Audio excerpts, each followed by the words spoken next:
ছাত্ৰ-ছাত্ৰীসকল 5.2 লেচনৰ 11 নম্বৰ অংকটো মই কৰিবলৈ ওলাইছোঁ। ইয়াত এটা সমান্তৰাল প্ৰগতি দিয়া আছে। ইয়াৰ কোনটো পদ 54তম পদতকৈ 132 ডাঙৰ? কোনটো পদ? আমি ইয়াত nতম পদটো ধৰি ল'ব লাগিব।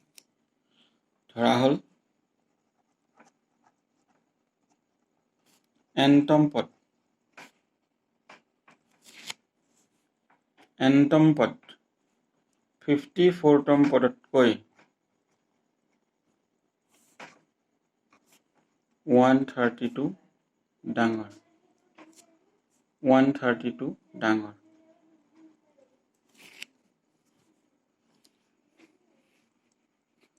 ইয়াত প্ৰথম পদ a মানে 3 আৰু সাধাৰণ অন্তৰ d মানে হ'ল 15 - 3 = 12। এতিয়া আমাৰ প্ৰশ্নমতে চৰ্তমতে আমাক দিয়া আছে যে nতম পদটো 54তম পদতকৈ 132 ডাঙৰ। nতম পদ মানে হ'ল an = 54তম পদ মানে হ'ল a54, তাতকৈ 132 ডাঙৰ অৰ্থাৎ +132। এইটো হ'ল আমাক দিয়া চৰ্ত।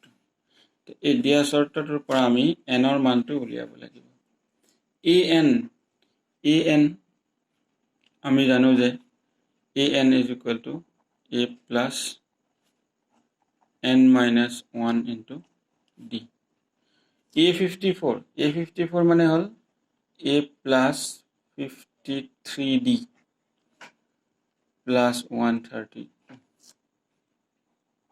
a মানে 3 প্লাছ nৰ মান একো নাই। nৰ মান আমি উলিয়াম d অৰ্থাৎ × 12। a মানে হ'ল 3 + 53 × d মানে 12 + 132। আমি 3 আৰু 3 কেনচেল কৰিব পাৰোঁ both side। ইয়াতো আমি কেনচেল কৰিব পাৰিলোহেঁতেন a আৰু a একেলগত। ইয়াত কৰিলেও হ'ব। এতিয়া পূৰণ কৰি দিম 12n - 12 = এইটো পূৰণ কৰি ল'ম 63। 12 3 12 3 36 12 5 60 60 আৰু 3 63 + 132। 12n = এটা যোগ কৰি ল'ম 2 6 8 3 3 6 6 7। এই 12টো আকৌ ইয়ালৈকে লৈ আহিম প্লাছ হৈ যাব। 12n = দুটা যোগ কৰি 6 1 7 8 780।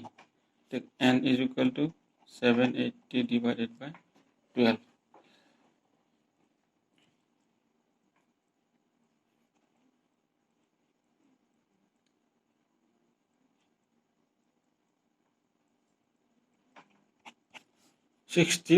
টাইম কটাকটি কৰিলোঁ।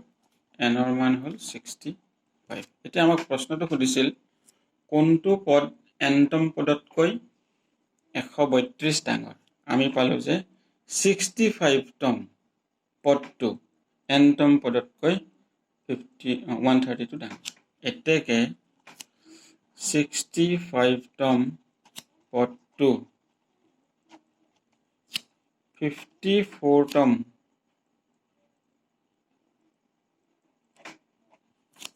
পদতকৈ 132 ডাঙৰ।